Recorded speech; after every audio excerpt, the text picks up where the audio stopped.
42% BC quota కోసం ఆందోళన ఉధృతం చేస్తామన్నారు బీసీ సంక్షేమ సంఘం జాతీయ అధ్యక్షులు ఎంపీ ఆర్ కృష్ణయ్య.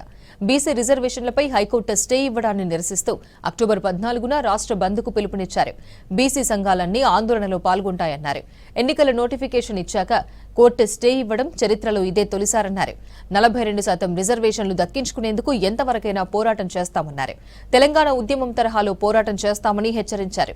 రిజర్వేషన్లపై 50% సీలింగ్ ఉండాలని రాజ్యాంగంలో ఎక్కడా లేదన్నారు. అన్ని సంఘాలు, రాజకీయ పార్టీలు, మేధావులు బంద్కు మద్దతు తెలపాలన్నారు ఆర్ కృష్ణయ్య. 3 రోజులు ఎన్నికల షెడ్యూల్ ప్రకటించినప్పుడు స్టే ఇవ్వలేదు. ఎన్నికల నోటిఫికేషన్ వేసినాక స్టే ఇవ్వడం అనేది ఇది బీసీల నోటికాడ ముద్ద లాక్కోవడం తప్ప ఇంకేం కాదు. దేశ చరిత్రలో ఎన్నికల నోటిఫికేషన్ వేసిన తర్వాత ఎప్పుడు కూడా స్టే ఇవ్వలేదు కోర్టులు. సుప్రీంకోర్టు తీర్పులు, డైరెక్షన్స్ ఉన్నాయి. దానికి ఏంటిదంటే ఎన్నికల నోటిఫికేషన్ ఒకసారి వేసినాక స్టే ఇవ్వద్దని. ఎన్నికల సంఘం అనేది ఒక రాజ్యాంగబద్ధమైన స్వతంత్ర సంస్థ. అట్లాంటి సంస్థ స్టే చేసినప్పుడు ఇవ్వలేదు. గవర్నమెంట్ దానికి కౌంటర్ వేసినప్పుడు ఇవ్వలేదు. పబ్లిక్ మేము 30 బీసీ సంఘాలు అప్పుడే దానికి ఇంప్లీడ్ అయినప్పుడు వేయలేదు.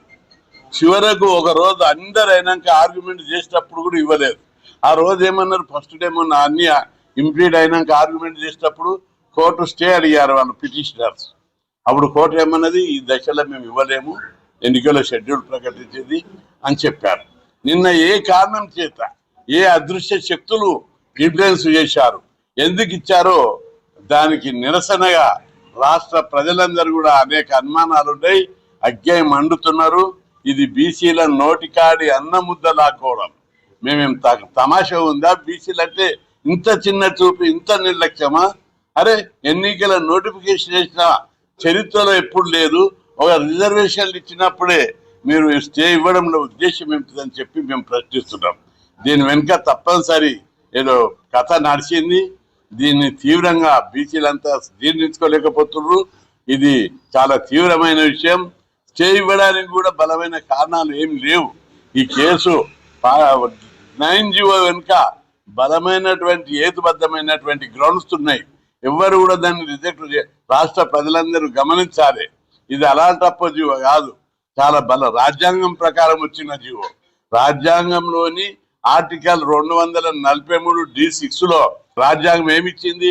రాష్ట్ర ప్రభుత్వము బీసీ రిజర్వేషన్ నిర్ణయించే అధికారాన్ని రాష్ట్ర ప్రభుత్వానికి ఇచ్చారు. ఇంత స్పష్టంగా అందులో రాజ్యాంగంలో ఉంది. దాన్ని జీవోలో కూడా పేర్కొన్నారు.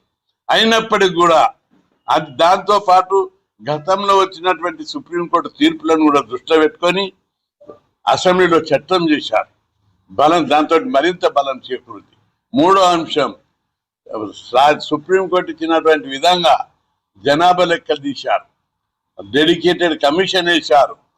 ప్రతి స్టేజ్లో సుప్రీంకోర్టు రాజ్యాంగము, చట్టాలు అన్ని పరిగణనలోకి తీసుకొని ఈ 42% జీవో